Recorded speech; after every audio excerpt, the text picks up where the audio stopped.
What's up, beautiful people, my people, my people? How are you? Peace and salutations.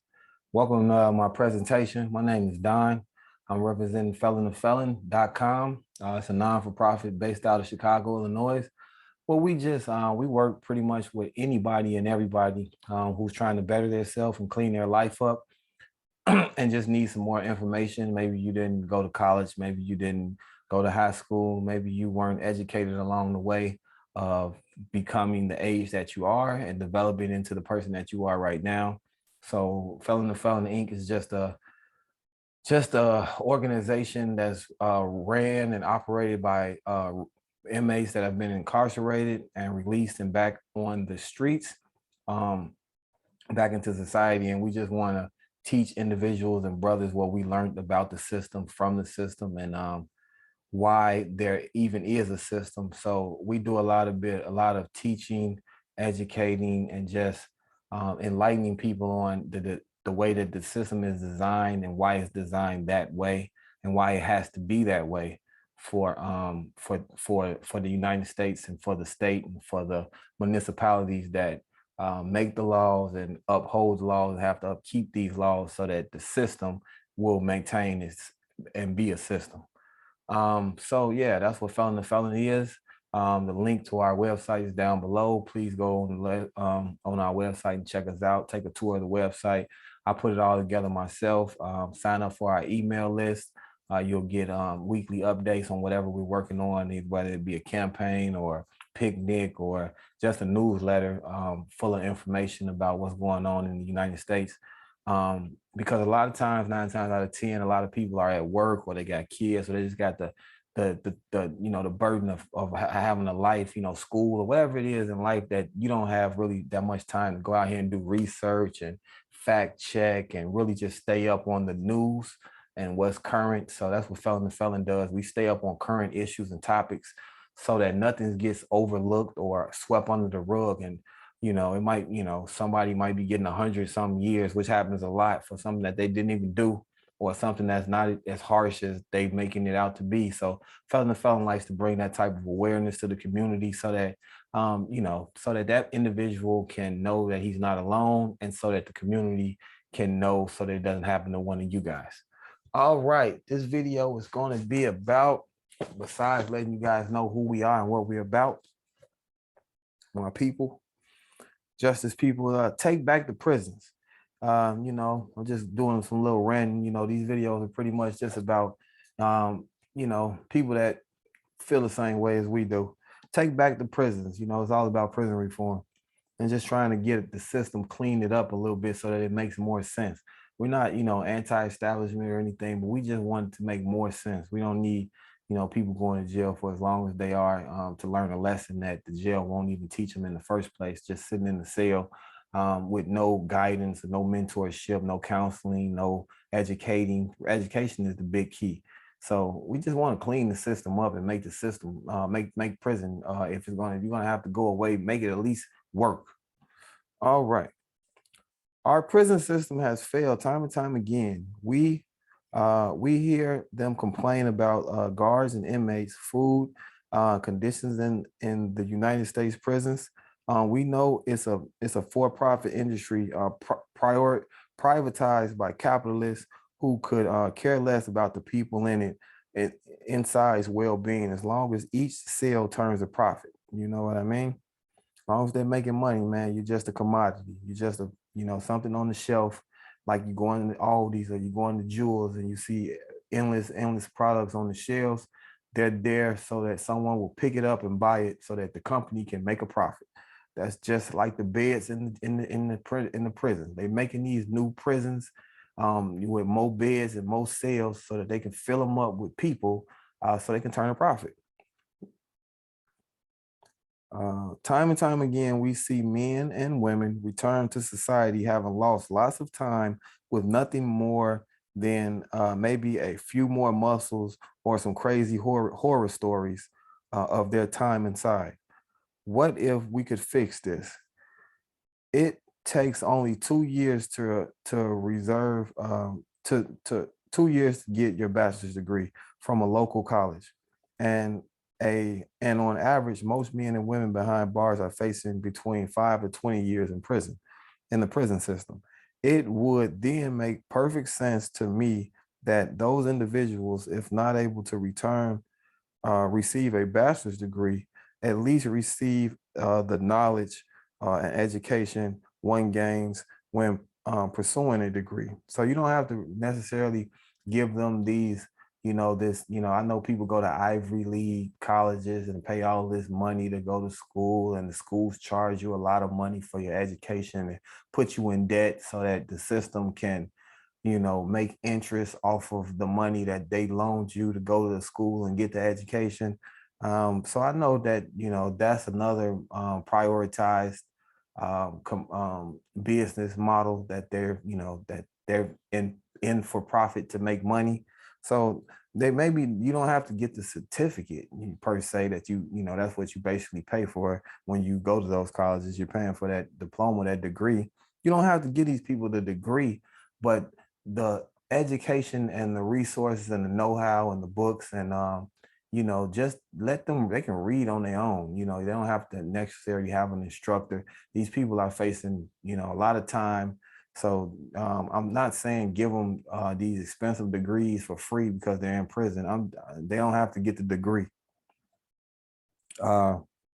Women behind bars facing between, okay, these individuals, if not able to receive the bachelor's degree, at least receive the knowledge and education one gains when pursuing such degree. Besides, an inmate has lots of time to read better, learn and better understand his or her own mistakes. A reform on the prison systems would look like mass re-education of large portions of the US population. So mass re-educating them. Instead of just sticking them inside the prison, we need the prisons to work as changing the way the mindset is, educating them on better ways to think, better ways to live, giving them the knowledge and the tools that they need and that they're missing, that led them to the mistakes that they might be facing. Because 9 times out of 10, why people in jail? Money, anger management problems, drugs. It's like issues. Like these are issues that, if you think about it, society should be addressing, but instead, we got people that we deem to be rotten apples. We label them. We give them a felony, and we label them and point the finger at them, when all of society is all of us responsible for this stuff. We just want to point the finger, but half times out of 10, we all doing the same stuff they doing. We all using drugs, committing crime, just ain't getting caught for it. So, that's why don't we help these people out with what's really the underlying issue, instead of just, you know, sticking them in a box and just forgetting about them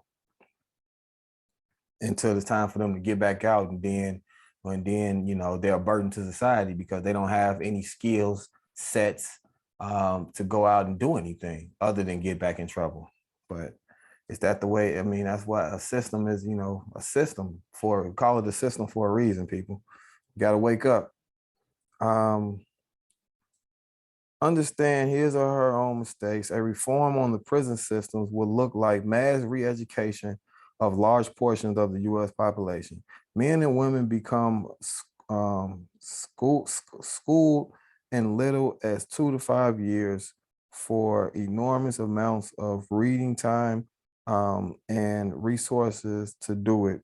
You know what I mean? They got nothing but time. We just give them the resources and give them, just tell them, give them the resources to be able to read. You sit in the cell, give them the resources to write books. That was one of my problems in school, that I wasn't catching on to reading so quick because just the wrong curriculum. The books didn't interest me. So of course, if I was struggling, and it's hard to read, I'm learning how to read, and it's hard and difficult, I'm trying to get that down packed. But then the things just wasn't interesting to me. So it was no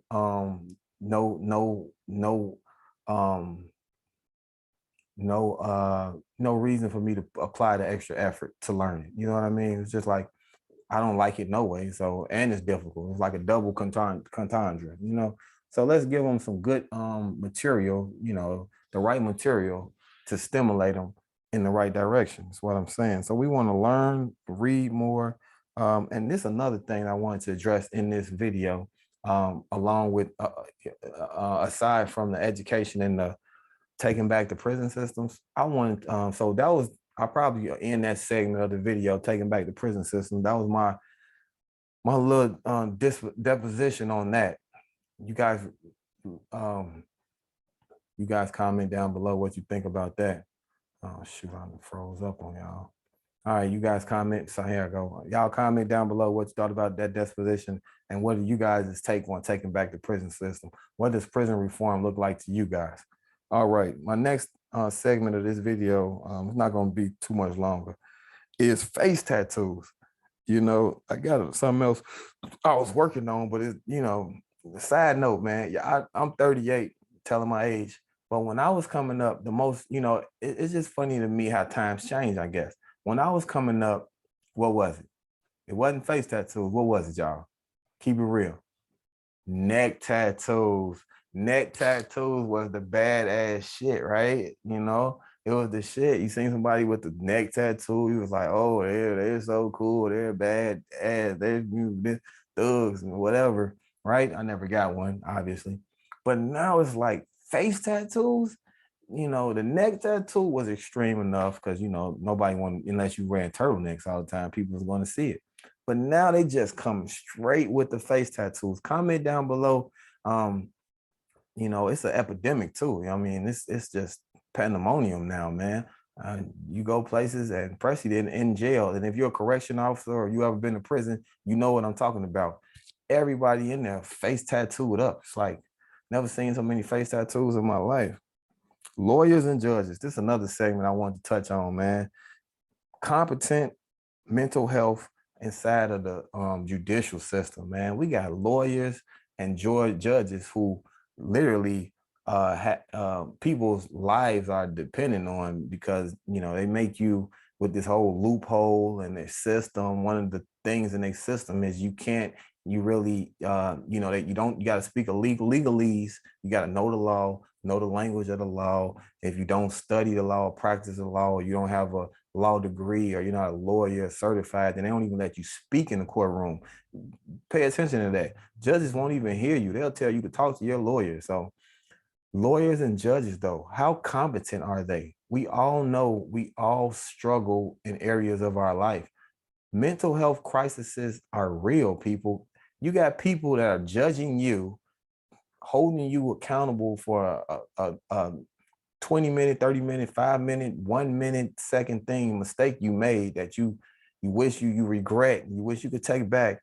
And they might be battling mental health and they're not even directing you because they don't know how. First off, anybody who's ever dealt with mental health know you're not in your right state of mind. You're not thinking clearly.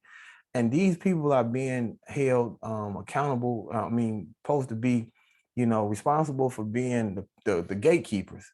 We really need to know how they're gauging the competence level of these lawyers, doctors, judges, you know, people that are, you know, considered or deemed high level figureheads in our society.